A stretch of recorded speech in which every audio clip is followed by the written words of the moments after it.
Hi, I'm Pam Miller. Welcome to Future Foodcast. We are excited to be here today, and I want to thank our sponsor, Farm to Plate. They are creating tomorrow's food business ecosystem today, and you can check out more about them at farmtoplate.io. Today's guest is a little bit different in the food industry than some that we've had, because we're not talking about people food. However, sometimes those we are feeding are like people to us. I have Aaron Merell. He is the CEO of Plato Pet Treats. Aaron, welcome to the podcast. Thank you. Thank you. I'm excited to talk to you today. I mean, often our pets are like people to us, right? They have personality. They just go along with our health habits and our lifestyle, and they fit right into the family. At least that's been my experience. Yeah, that's how it was in my family growing up as well. They're definitely, they're a lot of people call them their fur babies, right? That's right. And they treat them better than their own children sometimes. Oh my goodness, they really do. And that is probably what's keeping you in business. But, I really want to start off with a lot of people that are in the food industry or starting a business and have an idea for something. They don't always know how people traditionally get started or even what to do. I think you have a really unique way that you came into being a CEO as you are now. Would you share a little bit about that with us? Sure. Well, it's a lot of it is being in the right place at the right time. I actually grew up working at a company that would process and collect various proteins, poultry, beef, seafood, and we would process it and supply it pretty much just in time to the major pet food companies across North America. My father ran 4 facilities across the country, and old enough to drive, he threw me into one of the facilities as the sanitation cleanup boy. And so I grew up literally from the floor. I worked my way there, through high school, and worked my way through all the different functions in the plant, from sanitation to running the processing equipment, to driving a forklift, to I got my truck driver's license as a senior project in high school, so that I could go out and collect the chicken from the local processors. And so I worked my way through and really learned the business from the inside. I really enjoyed it. It was a lot of fun. I learned a lot about hard work.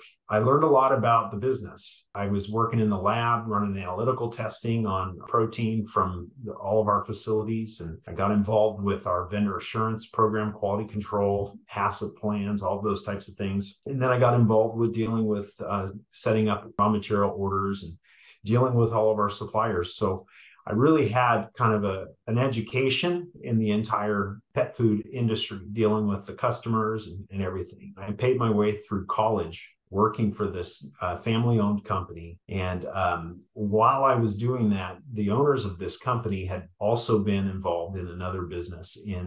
They were the pioneers of the pig ear as a dog treat. And they had done really well with that and sold that business. And when they sold it, they had a non-compete agreement for 5 years. And that non-compete agreement expired right as I was just about to enter my last semester of my MBA at Fresno State. And they were talking about, just in passing, hey, it'd be really cool to get back into the pet treat business. And along the way, I had gotten some exposure to some things about the industry that I wasn't crazy about. And I'd seen opportunity with raw material that was going underutilized, organic chicken and things that were not really on the radar of some of the big pet food companies. I'd also had some kind of personal inspiration with our family dog. We had a border collie. I think I told you this story before, but we lived in the country, we rode horses, and we'd take that dog out for runs, and she was just real high energy. And when she was about 11, she started slowing down. We started to think that, she may not be with us very long. And so we decided to kind of spoil her, and we bought a real high quality premium pet food. And within a few weeks, she was back to her normal. It was kind of a light bulb moment for me to see the impact that the nutrition had on her.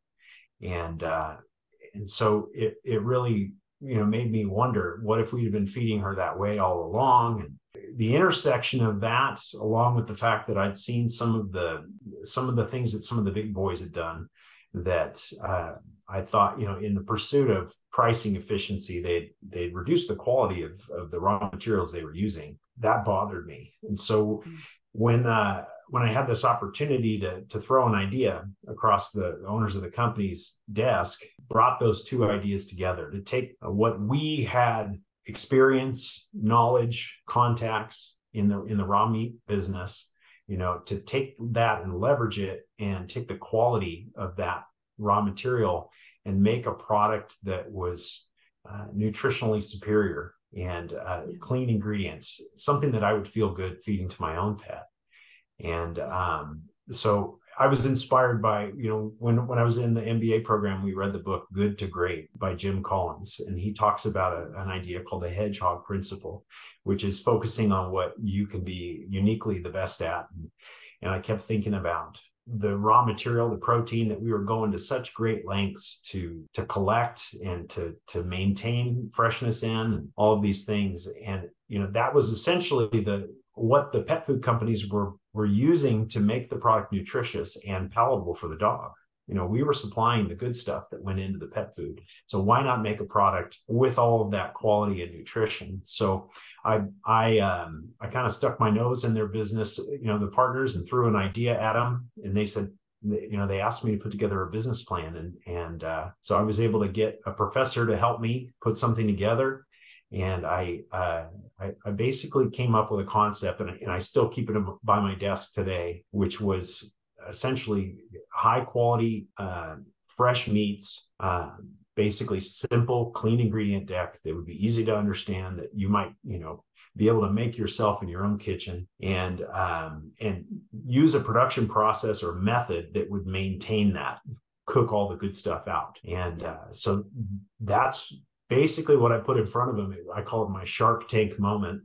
And they signed off, and they invested in my idea, and gave me some seed money, and gave me a location to start this up. So we will dive into like what's happening now and what you found out, but let's kind of review a little bit, because you, first of all, starting where you did, literally, cleaning up after everything that was happening, and then going to get raw product and bringing it back, and all of the different areas of the business that you were exposed to, and you still loved it.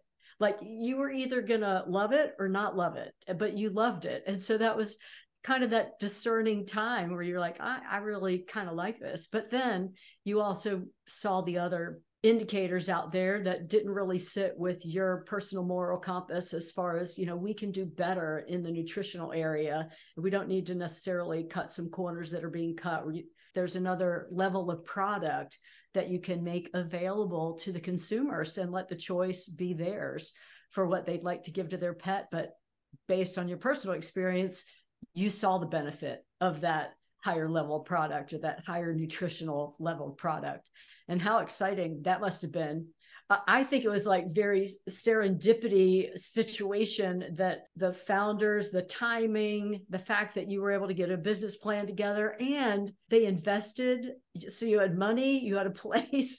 I mean, most founders would love to have, those are so many hurdles that those that are trying to get into business have to overcome. And those were just getting knocked down one at a time. It just all came together. So I really, from hearing you and talking about this, like you're in the place where you're supposed to be doing what you're supposed to be doing. Yeah, that's right. I was very lucky. And frankly, all along the way, before we even started this company, I had this experience, because they allowed me to come in and be a part of what they were building. And so I'm really grateful to them. Yeah. Right. And I think there's a lot of people that are in business, private business, like these guys that, have control, where they want to mentor some of the younger generation and give them the opportunity to learn and grow and be exposed to industry. So if you're one of those people out there watching us or listening to us, think about who you might be able to reach out to and mentor, like Aaron was mentored you never know what you might birth out there. Some great business idea,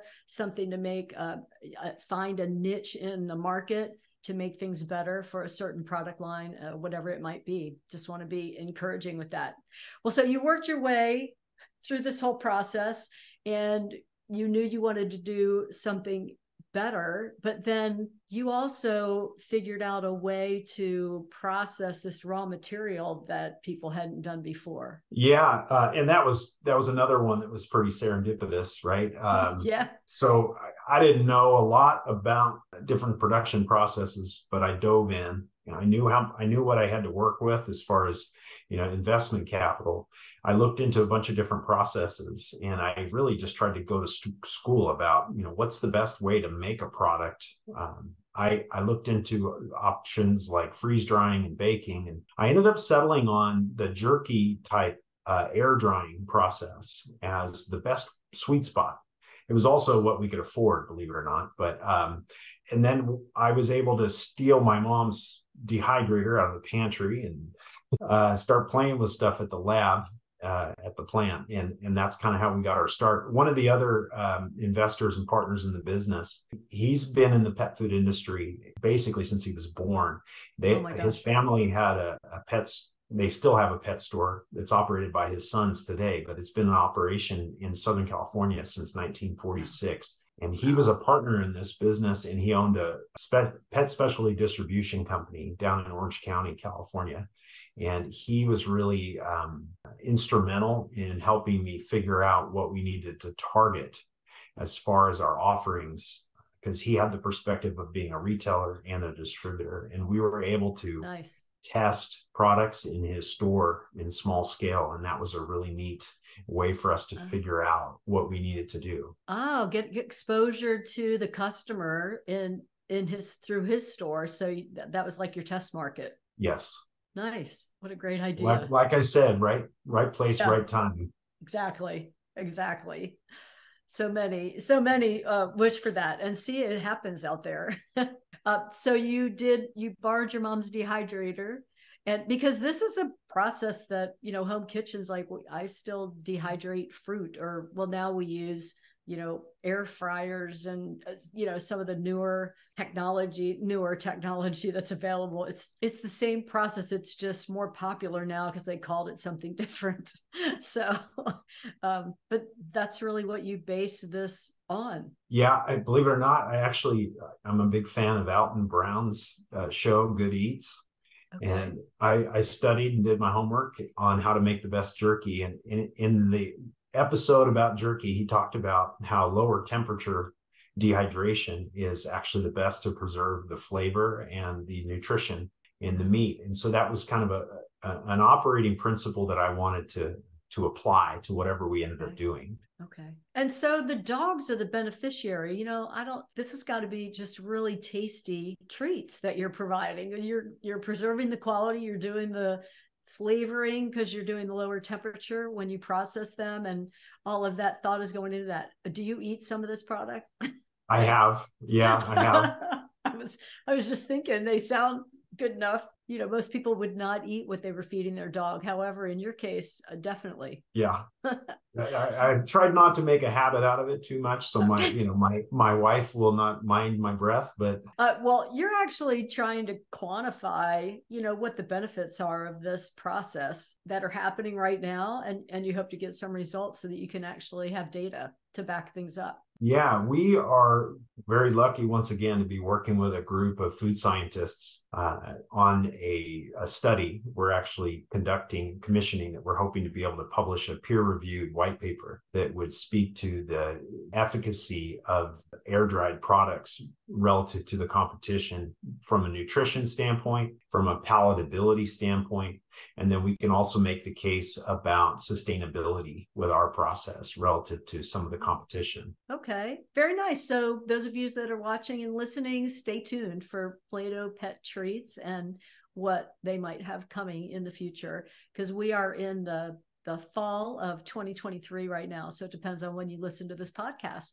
But if it's sometime after this, you might be able to find that information on their website. We're on the last steps of that process, and we're hoping to have something to share by the end of the year. Oh, great. So that's really a short-term situation. Fantastic.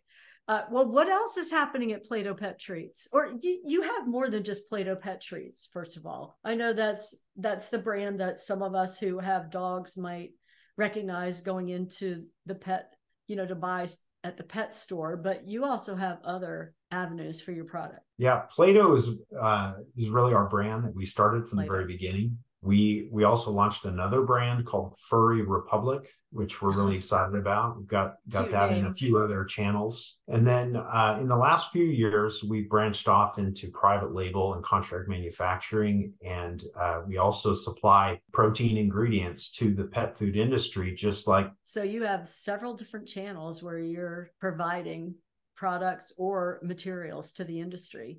That's great. Just spreading out kind of those multiple streams so that you can diversify within your expertise. It's still very, very niched in the market. It's all synergistic, right? I'm providing a service to my suppliers just as much as I'm a customer of theirs, and by allowing this high quality protein, giving access to other pet food companies, I'm hoping to be able to elevate the level of quality out there in the industry and kind of raise the bar. Absolutely. I like that a lot. Now you're fairly domestic as far as in the US, right? For your distribution at this point? Yeah. We have distribution throughout North America right now. Okay. But we are export certified for a number of countries, EU and China and a few other countries as well. Okay, nice. So export certified, you can, I don't know, for our listeners that aren't attuned to export certified, that just means you can send your products to those countries. You have to Yes. That's fairly straightforward. I just was confirming what happens there for additional distribution. So you could say you're worldwide then. Yes. Yeah, we Yes. are. Yep. That's exciting. That's very exciting. Well, what else is happening over in your neck of the woods? Anything else company-wise, product-wise? Yeah, we've recently launched some new items, a line extension we've developed, which is a line of food toppers with added collagen, which we're really excited about. We've got ingredients like goat milk and pumpkin and other things for different functional benefits as well as for flavor. Okay, so maybe kind of the food is medicine idea, where if your pet is having a certain situation, I mean, if you more nutrition to the food they're already eating, is that the idea with the toppers? Yes, and we've talked to a lot of our customers. They really like the idea of boosting the bowl, so to speak. Adding a little bit more variety to their dog's base kibble.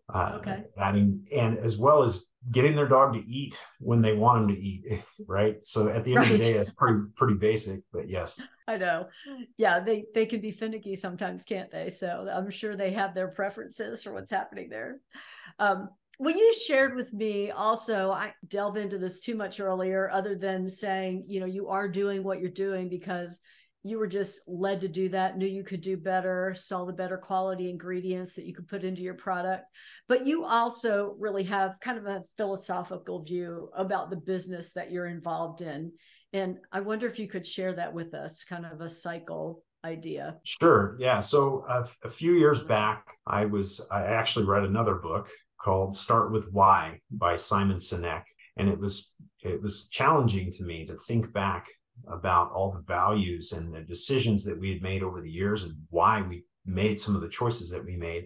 I really did a kind of a gut check or a heart check about why what we do matters. We're at the end of the day, we're making pet food and snacks and things. And, I really believe that, I want to leave this world a better place for my having been here. And, thinking about how what we are doing might have an impact on that was a little bit of a challenge for me to think through. And I had a few personal stories, things that we had gotten involved in as a company. We had gotten involved in a program called Shelter to Soldier, where we had helped sponsor a dog being rescued by a vet with PTSD to basically train his own therapy dog. It was an 18-month program, and it was really, really interesting to me. And through our involvement in that, I learned about a lot of other programs out there. A friend of mine in the industry is very deeply involved in a program called Tales of Valor, which is similar but on a larger scale. And I started to see through that and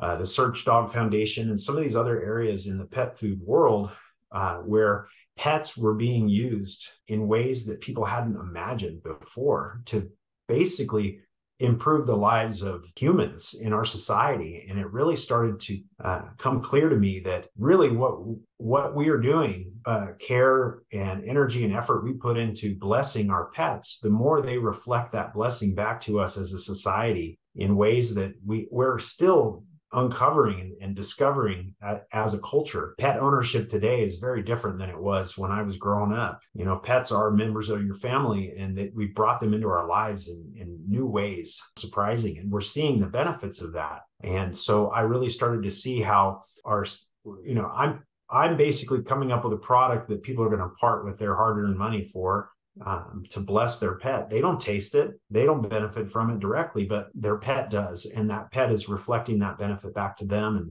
that creates what I started to kind of call the cycle of virtue. It's a positive feedback loop. The more we take care of them, the better they take care of us. We start to see new elevated expressions of that principle throughout our society. And so I really believe that it's our purpose as a company to find, explore, and elevate that cycle and make sure that we protect it and don't allow it to be violated. And so we've made a lot of choices around the ingredients that we use, the people that we partner with, across, the people that we work in our own team, around making sure that we're preserving and trying to elevate that cycle. I just think that's fabulous. That's like the highlight. Not that we haven't talked about some really great things, but I think that's the highlight, just hearing the heart of what you're doing and the lives you've been able to touch, and these other organizations that are involved with pets and the pet industry in general. I mean, the saying that you wish that all people treated you the way your pet does. Happy to see you. always positive. And this is the visual of what feeds that positive loop. You treat you're treating your pet with love and care, and they're paying that back to you. And then that just gives you more in your heart to expand out. So thank you for being involved in these other organizations too. It sounds like there's just a lot of ways pets, and like you said, some even unknown at this point, can positively affect us and our lives. Yes. and how we're experiencing the challenges that we're going through. And so that's really an uplifting way to look at it. Thanks for sharing that so much. Wow. I'm on one more point on that. I just was nominated to join a board for the World Pet Association advocacy committee. And so I'm going to be a part of a group of people that are working to find ways to continue to advocate for pet ownership and the human-animal bond and those types of expressions across the industry. And I'm excited about that. Well, yeah, and you should be. I think there are a lot more pet owners after the pandemic. A lot of people needed support. They reached out to pets. I mean, I understand you probably know some of the numbers, but pet ownership, at least here in the North America, has definitely gone up. There are just a lot more people that have brought a pet into their home as a result of having that challenge. Yeah, we saw that. Yeah. So that's all good for business as well. But again, that's all a byproduct of your real purpose. And that's kind of exciting. You're just really elevating the industry. I appreciate you so authentically sharing with us this afternoon about, even how you got into business and all that you're doing, and as well as this cycle of virtue. Is there anything else you'd like to leave with our audience before you go? You asked me that a little earlier, and cycle of virtue doesn't just apply to pets. It applies to all of our interactions with each other. And I would say that my challenge is to look for that in every area of your life and in every area of your interaction with other people. And I think that's a good principle to. Yeah. Thank you so much for leaving us with that. We appreciate all that you've shared with us today on the podcast. And I want to say to our viewers and listeners, if you enjoyed this interview with Aaron, please like it, share our podcast, follow us so that you're notified of our new podcast interviews that come out. And until next time, I'm Pam Line-Miller.